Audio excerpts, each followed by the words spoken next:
I think Flashman Hill has an extremely strong record on DE&I issues, but it is noticeable how young the business is. And the average age in Flashman is something like 28.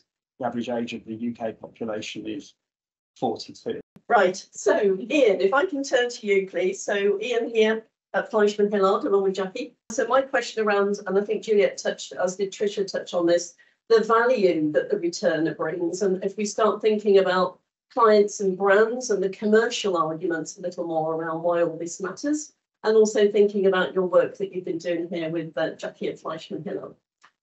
Thank you, Liz. I think the last thing you want is for a middle-aged man sitting here talking to all these women about bringing returners. So I want to make just a couple more general points about age in marketing services. I think Flashman Hill has an extremely strong record on DE&I issues, but it is noticeable how young the business is. And the average age in Flashman is something like 28. The average age of the UK population is 42. And when I go into meetings with colleagues and so on, it is quite rare to be sitting around with people who are in their 50s, for example.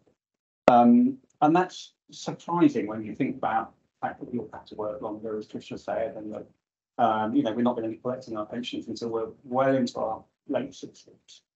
So, that representation does matter. We do need to see more people in their 50s and 60s working in agencies and consultancy, I think. And I think clients probably want it too. There does seem to be an obsession with youth, but actually, when you think about it, the spending power, I think Tricia, you mentioned this, does often sit with older consumers.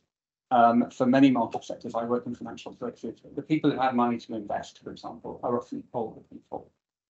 Back in my 20s and 30s, I actually ran the PR for Saga Insurance, targeting people over 50, and the entire team was about 25. And you do think there's no reason why people in their 20s can't do communications targeting over 50. But at the same time, having a little bit of experience on the team probably wouldn't have been a bad thing. It does seem a bit perverse, actually. So I think that experience does matter. I think that life experience of knowing how to overcome problems.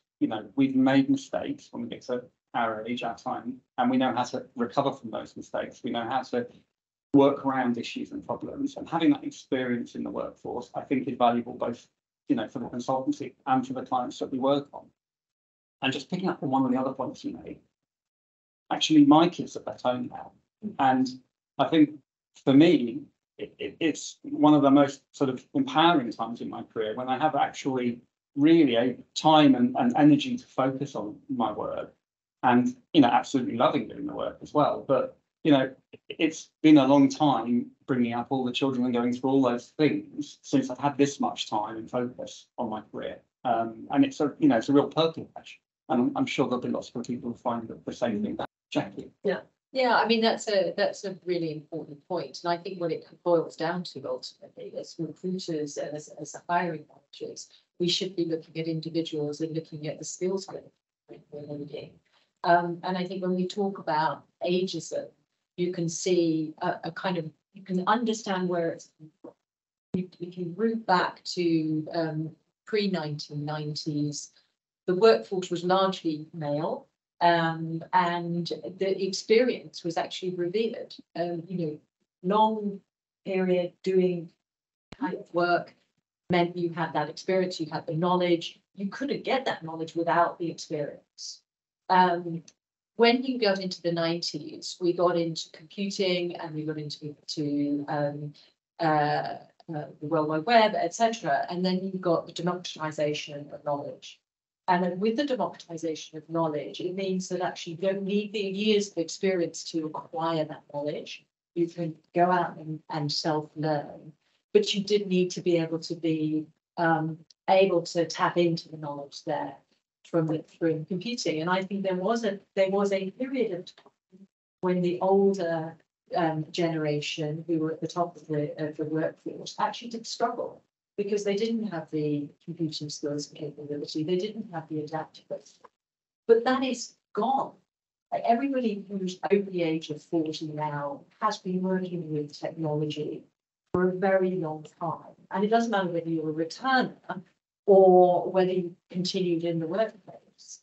And what we need are people who are flexible, who are adaptable, who are self-learners, who are driven, who have high energy.